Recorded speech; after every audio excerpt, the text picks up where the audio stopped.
Salut à tous, ici à Las Vegas, pas de répit pour les chasseurs de bracelets. Notre héros du Team Winamax, David Iquitai, est dans une bonne dynamique au D2 du $10 000 No Limit Short Handed. Sur ce tournoi très important des WSOP, il vise tout simplement mieux que sa deuxième place de l'année dernière. On le retrouve tout de suite à la table avec 168 000 jetons au blind 1200-2400. Action!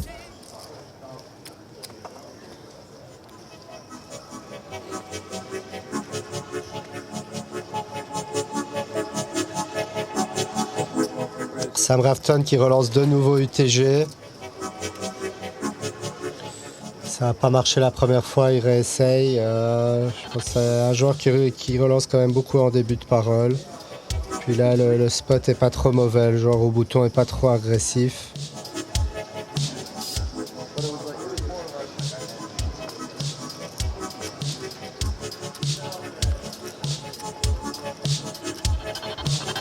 Dame 9 de pique, c'est une belle main à défendre, je vais bien entendu défendre.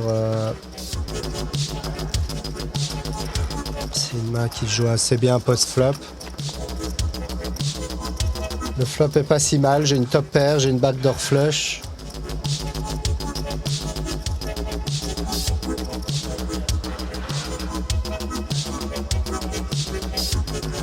Je pense qu'elle touche pas mal ma range.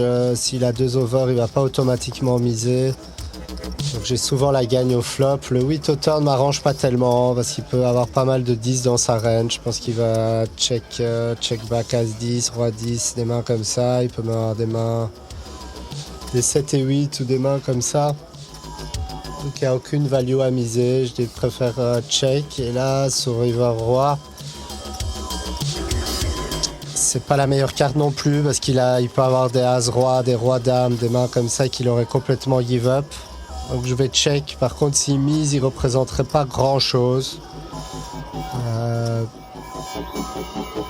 14 000 dans le pot. Je vois qu'il fait un overbet. Il met 18 500. C'est un énorme sizing. J'ai vraiment un bluff catcher ici. Je le vois pas faire ça avec un roi. Je le vois pas faire ça avec 2 paires. Donc en fait, il essaye de me dire qu'il a un 5 ou un 10. Même un 10 la plupart du temps. Et qu'il aurait pas bet la turn. C'est pas complètement impossible.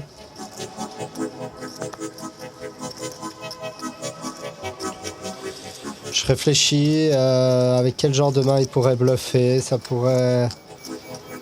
fait pas beaucoup de sens ce bluff. C'est beaucoup joué ensemble et je pense que c'est chaud pour lui de me faire ce genre de bluff. Il s'attend à ce que je puisse recall beaucoup de mains. Il est au courant qu'il représente rien. Comme c'est un bon joueur, et il devrait l'avoir beaucoup plus souvent. Je pense pas que je puisse call. Je réfléchis pour être sûr. J'essaye un peu de l'analyser. Et je vais passer. Nice hand.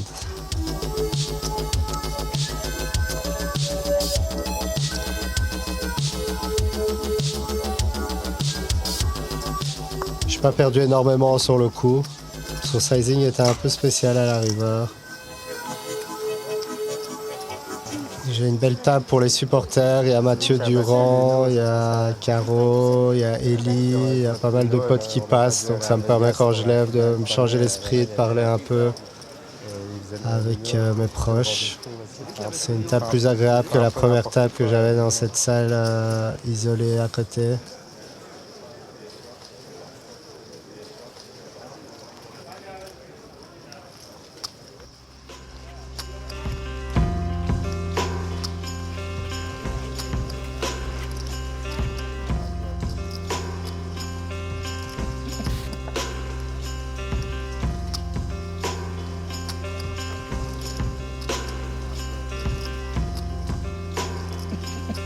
Je suis au bouton, j'ai une belle main. Si c'est 8 de cœur, c'est une main que j'aime bien.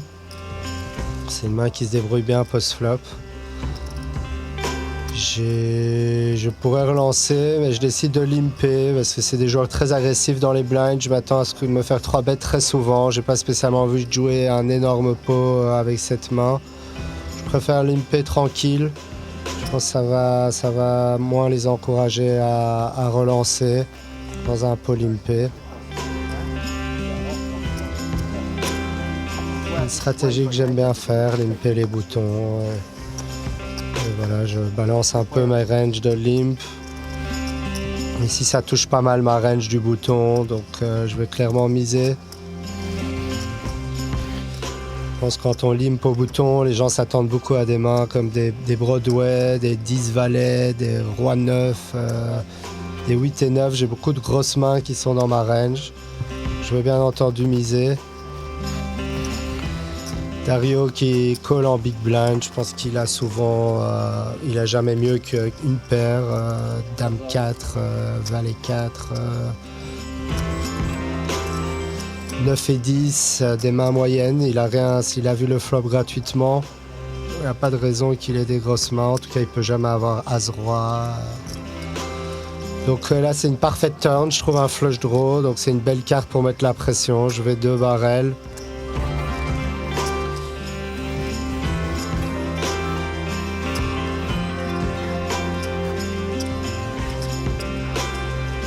Voilà, je mise assez cher, plutôt quelque chose comme 2/3 du pot, qui est une mise que j'aurais pu faire en value avec tellement de mains.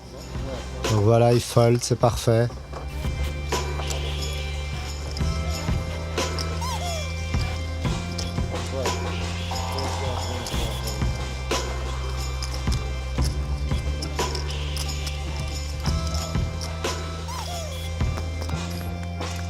C'est un peu le moment de mettre la pression à table. On est toujours 5 joueurs à table, ce qui est plutôt rare.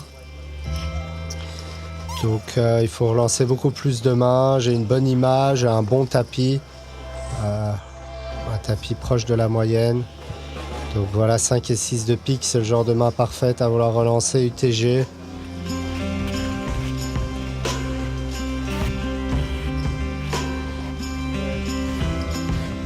C'est un joueur qui défend beaucoup sa big blind. C'est les mains parfaites parce que je vais utiliser beaucoup de deceptive value.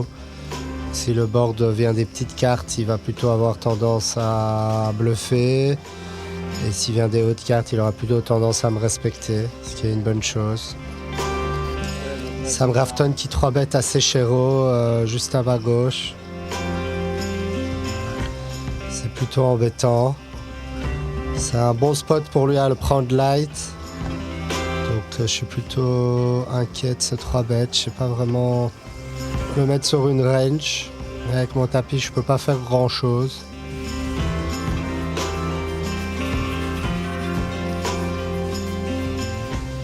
Dario San Martino au bouton qui a peut-être compris la même chose, qui flatte. Je m'attendais plutôt à un call 4-bet de sa part. Il va quand même avoir une main assez forte pour coller au bouton. Son call change pas mal de choses. J'ai une cote ultra favorable. J'ai 14 300 à rajouter pour un pot qui va en faire plus de 60 000.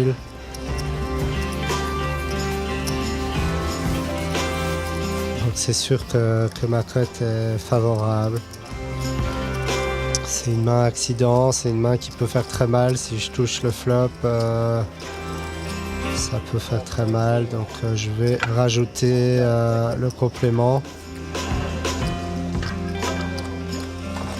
Allez, un joli petit flop, ce serait bien. Ce pot est important, il est vraiment très gros. C'est pas un mauvais flop. J'ai un straight draw. J'aurais bien voulu avoir une petite backdoor flush avec. Mais c'est déjà pas mal.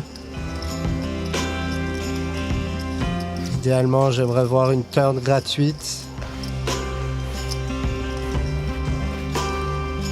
Là, je vois que Sam Grafton prend ses jetons de manière très confiante. Il mise un petit 26 500, ce qui montre beaucoup de force. Surtout que Dario a une range assez tight, il peut vraiment souvent avoir une overpair ici. Et que moi aussi, ça peut toucher ma range, ce genre de flop. Donc il faut oser bluffer face à 2 joueurs. Donc, même si pré-flop, j'étais pas 100% convaincu de sa range, je pense que maintenant, il a presque toujours ici. Il a soit une overpair lui-même, ou il peut avoir des draws, toutes sortes de draws. Des flush draws, des mains, des gros draws, des straight draws plus flush draws, des mains de ce genre. Ou bien une overpair.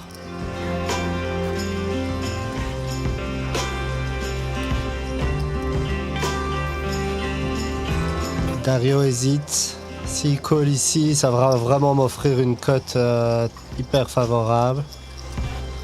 Il passe. Ma cote est malgré tout favorable. Plus ou moins du 4 contre 1. Par contre, je sens que je verrai la turn, mais sans doute pas la rivière si je paye. Donc c'est vraiment pour une carte. C'est sûr que j'ai 8 outs. Je joue les 3 et les 8. Après, de temps en temps, s'il a des flush draws, j'ai que 6 outs.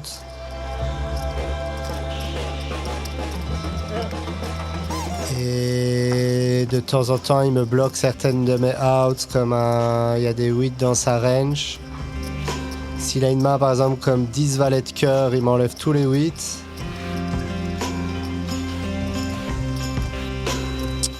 Et puis stratégiquement, ces 26 500 jetons sont importants. Ils vont faire très mal à mon stack si je call pour folder par la suite. Surtout qu'on s'approche des places payées, on est encore un petit peu loin, mais j'ai un stack confortable. J'ai 40 blinds. Si je call et je me trompe, je passe à 30 blinds, c'est un nouveau bloc. Donc il va falloir toucher si je call, donc je crois que je vais plutôt abandonner ici. C'est un peu relou de payer et d'avoir une cote favorable et de passer. Et c'est les tournois. Il y a la stratégie derrière tout ça.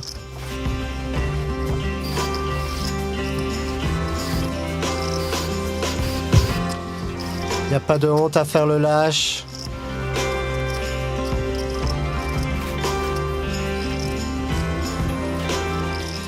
Avec mon tapis, c'était check raise à tapis aurait été bien, mais là vraiment je pense que j'ai 0 FE. I can't, bro. I can't, bro. I can't show. Look how good the table is. You think I can give the video any information? We're just playing a three-way, three-bet pots here, John. That's how we're playing. Yeah, just it's very good. Do you guys have some sort of special like handshake you do, like a little wink, like a little champions club? Like, is it just like, yeah, bro, we got tattoo on the ankle? Right. Okay, so you know it goes no. Yeah. It's the initiation. They take you into that cage Sweet. room and brand you. Sam Grafton qui est vraiment, il parle beaucoup à table, il est vraiment hyper sympa. Je le vois pas trop bluff sur ce spot, je pense qu'il l'a toujours. 20-minute break. We're going to cover up those chips. Ça fait déjà 2 heures qu'on joue, le break est bienvenu, ça fait du bien.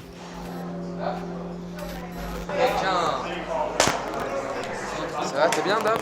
130, Allez, vitesse de croisière. on se suit avec Ivan. Ah, je sens qu'elle serait venue cette quinte. Elle sent arriver, putain. C'est con de payer et de passer à j'ai une cote favorable. On joue pas mal, Ouais, je sais qu'il bluffe pas en fait, c'était ça le problème. Enfin, le problème n'est pas le problème, parce que si je touche, je peux tout lui prendre. Mais il y a aussi un flush draw, donc il peut avoir un flush draw, ça m'enlève 2 outs. Non, over ou flush draw, quoi? Vous allez jouer? Ça reprend dans 8 minutes, je crois, 9.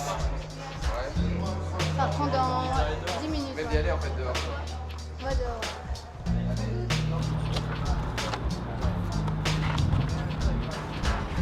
J'aime bien en break sortir un peu dehors, même s'il fait très chaud, on prend un peu des vitamines E.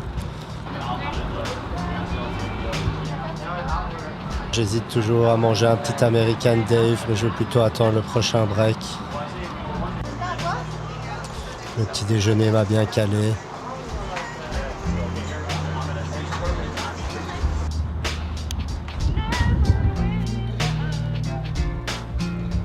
Et Dario, j'aime pas trop. Et Grafton, ça va.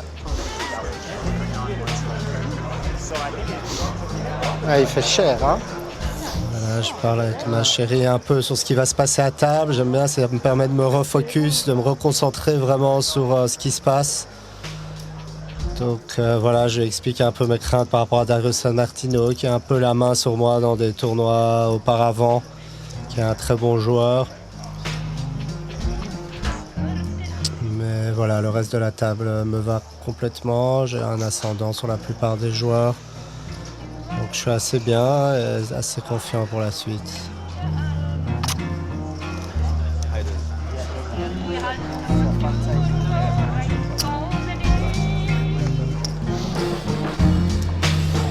Les quatre joueurs de la maison sont encore présents au premier break, tout va bien. On y croit à notre chance sur ce tournoi.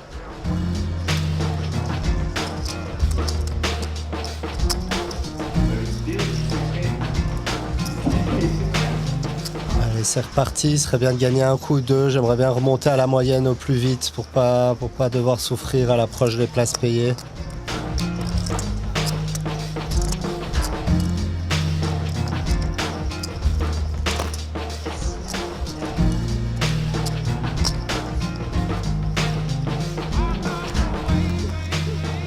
J'ai 7 et 9 offsuit au bouton. J'ai pas mal limpé auparavant. Maintenant en big blind, c'est Jonathan Duhamel. Ça change par rapport à Dario en big blind. Il est plutôt tight. Il joue plus la valeur de ses cartes. Donc je vais relancer cette fois. Aux yeux de Sam Grafton, ça montre pas mal de force après avoir limpé quelques fois, de relancer. Il call. Ce qui offre une cote à Jonathan hyper favorable. Et voilà, il call aussi.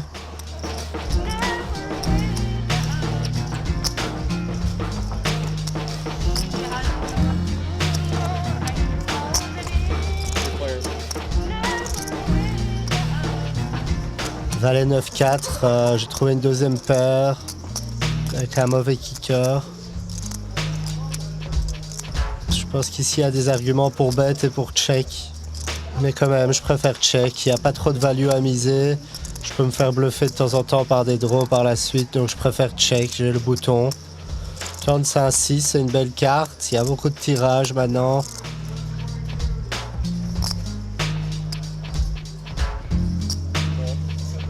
Ça me bête 12 000.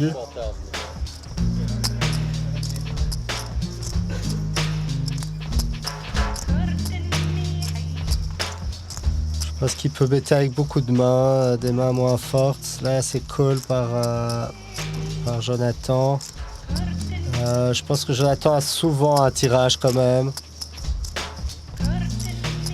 Donc je suis souvent good face à Jonathan et face à Sam, et ça dépend. Il peut vraiment aussi avoir des tirages. Il peut bet en protection un 6, des mains moins fortes, mais aussi des mains meilleures, des 9 mieux kickés, des valets. La remote à 3, c'est une belle carte. Je pense que le seul draw qui est rentré, c'est 5 et 7, qui est dans la range des deux joueurs. Plus dans la range de Jonathan quand même. Sam, je pense qu'il peut avoir des 5 et 7 suités. Mais il peut pas avoir 5 et 7 off. En même temps, il est face à deux joueurs. Je pense que ça va être difficile pour lui de bluffer.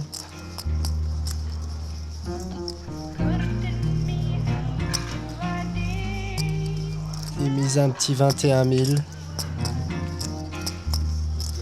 Je pense qu'il s'attend à être call au moins une fois. C'est un sizing pas très cher.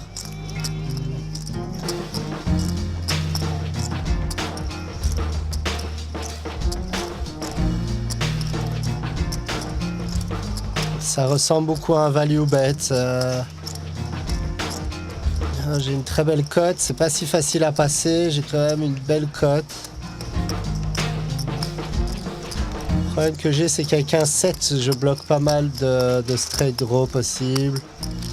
En même temps, je bloque les 5 et 7, mais je bloque des 7 et 8 aussi. Ce qui change pas énormément finalement. Mais j'ai un très mauvais kicker. Il peut vraiment... Tout ce qui value bet me bat. Il peut value bet les 9 et les valets. Je pense que je back un bluff finalement. Est-ce qu'il peut bluffer ce spot? Est-ce qu'il bêterait ce sizing en bluff? C'est toutes des questions que je me pose actuellement. Donc voilà, même si c'est pas énorme comme bet, ça a une influence énorme sur mon tapis.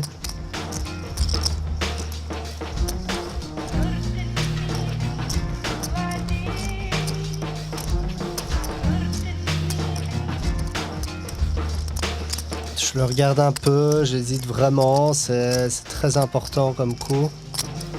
Le pot est gros. Je dois avoir raison une fois sur 4 dans ce coup. C'est quand même difficile à passer.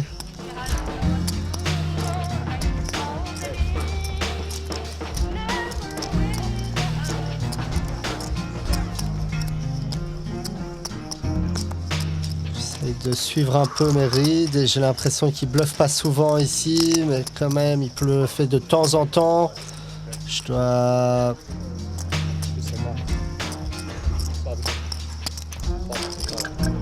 J'ai l'impression que ouais, si je passe ce coup, ce serait trop exploitif. La cote est tellement belle que c'est vraiment dur à passer. Je veux être sûr de mon coup, chaque décision à ce niveau-là est primordiale.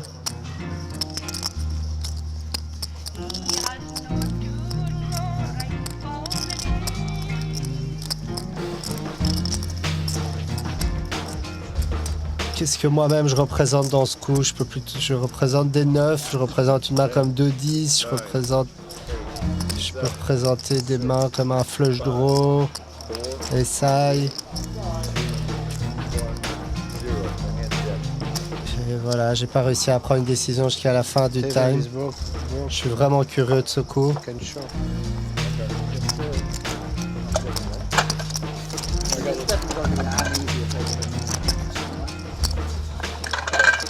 J'ai fait le lâche, il n'y a pas de honte à faire le lâche.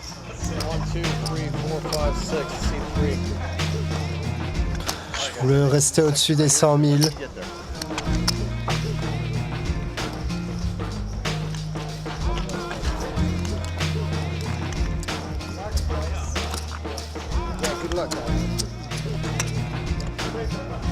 La table casse.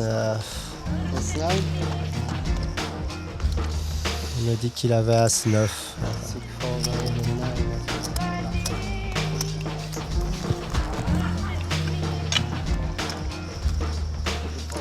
Good luck. Good luck to you.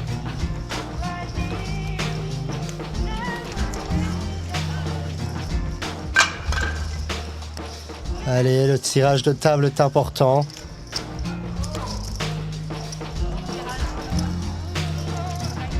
Ma table a l'air moyenne, même si je connais pas beaucoup de joueurs, je les connais de vue, ça a l'air des jeunes bons joueurs. Thomas Müller-Locker, très bon joueur allemand. Et Timothy Adams, qui est aussi un excellent joueur canadien. Deux très bons joueurs avec qui on se croise très souvent. Et voilà, les autres joueurs, je connais pas trop, mais je les connais de vue et ils m'ont l'air d'être des bons joueurs aussi.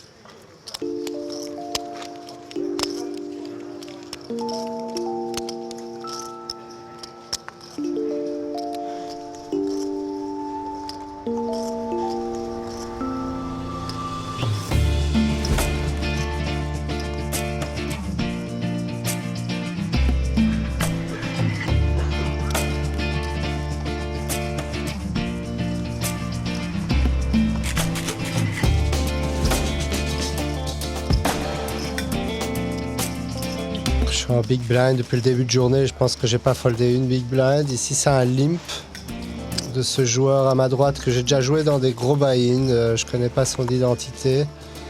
J'ai 4 et 7 de pique, j'ai aucune raison de relancer, il m'a l'air très loose. J'ai pas envie de me faire check raise et waouh, c'est un magnifique flop. J'ai trouvé la quinte max. Je vais directement bêter comme je l'aurais fait si j'avais pas touché. C'est un flop qui touche ma range d'any 2. Donc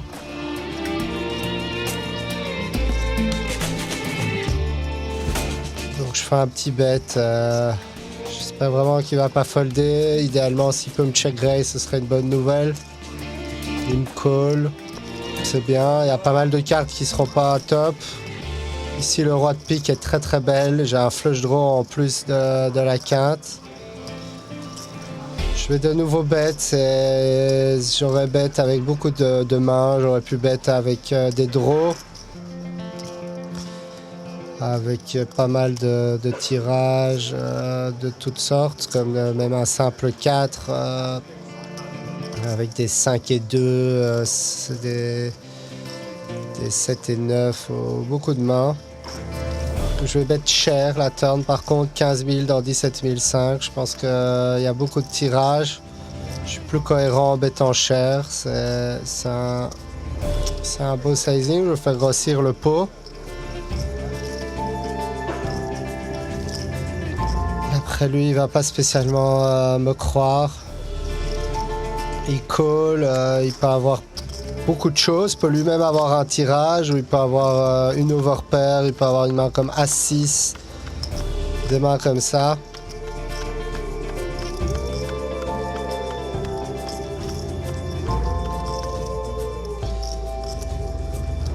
Donc là, il m'a payé. Je pense qu'il faut de nouveau miser très cher si je veux que ça ressemble à un bluff. Je pourrais vraiment bluffer avec tout ce que j'ai bluffé au flop et au turn.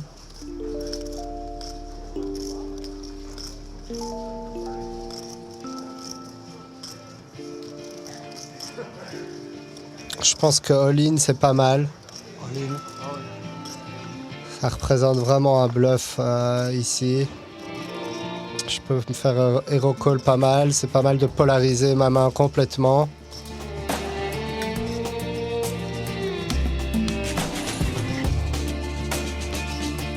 Avec sa manière de jouer, je pense qu'il peut souvent avoir un bluff catch, plus souvent qu'un tirage. Ah, il passe, dommage. Dommage, un petit peu gourmand. En même temps, j'ai l'impression que sa range de call sera la même si je shove ou si je bet half pot. Il a un gros tapis, donc il aurait eu tendance à pouvoir call ses mains assez fortes. J'ai l'impression que si je fais half pot, j'aurais représenté que des mains en value ici. Ce coup fait malgré tout plaisir. On se rapproche de la moyenne, pas si loin des places payées.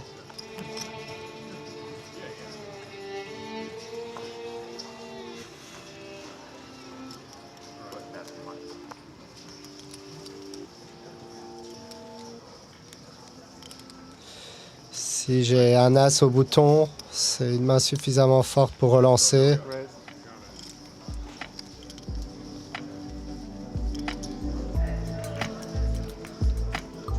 Small blind passe. Timothy Adams qui défend énormément. C'est big blind, surtout sur des relances boutons. Je pense qu'il va vraiment défendre beaucoup.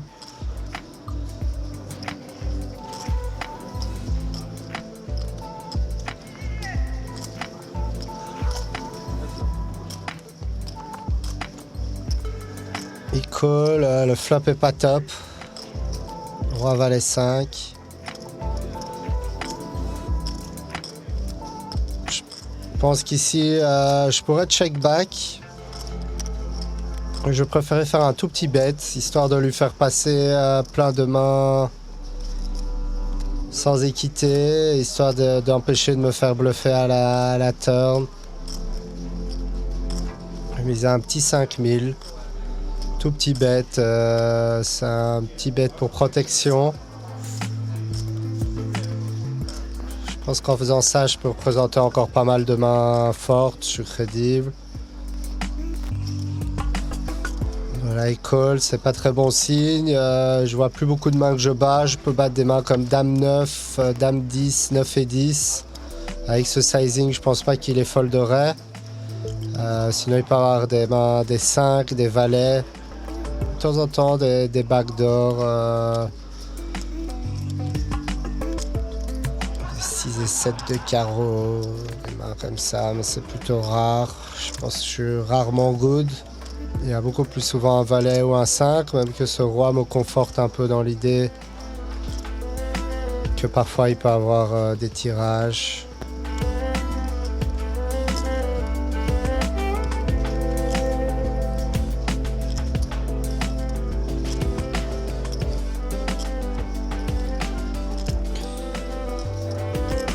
Donc ici, je pense qu'il a pas trop de raison de miser ses queen high. Il s'attend à ce que je call trop de main. Il peut avoir souvent la meilleure main avec un dame 9, dame 10. Il y a juste 9 et 10 qui peut bluff de temps en temps. Et voilà, il a dame 10, c'est une bonne nouvelle. Mon SI est good. Donc le run-out était favorable. Il n'avait pas trop de raison de transformer sa main en bluff. Il avait souvent la gagne ou bien il s'attend à ce que je puisse call beaucoup de mains. C'est cool d'avoir gagné ce coup. Je sais pas si je l'ai particulièrement bien joué. C'est pas si évident de ces bêtes sur ce genre de flop. L'important c'est que je l'ai gagné. Et cette table casse, c'est une bonne nouvelle. C'était pas spécialement la plus belle table et j'ai réussi à gagner 2 coups à cette table. Donc ça fait plaisir. I will go with this one.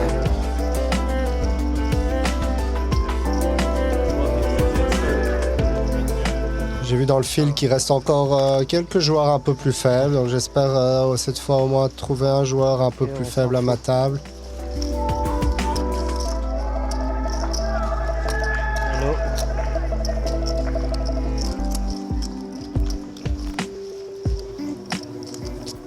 Voilà, la table n'est pas idéale de nouveau. Je vois des petits jeunes joueurs allemands très forts. Je vois Dan Smith à ma gauche qui est un joueur extrêmement agressif, c'est pas l'idéal. Je vois ce joueur libanais Albert Daher qui est aussi très aggro. Donc c'est une table très aggro, on n'est pas loin des places payées, donc je vais clairement devoir ralentir un petit peu, attendre des belles mains et jouer purement en value. Je pense que c'est le mieux que j'ai à faire dans ce genre de table.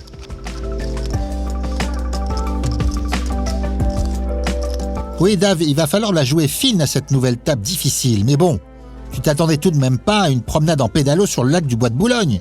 Concentre-toi et on te retrouve bientôt au niveau 13 dans le prochain épisode de Dans la tête d'un pro. À très vite.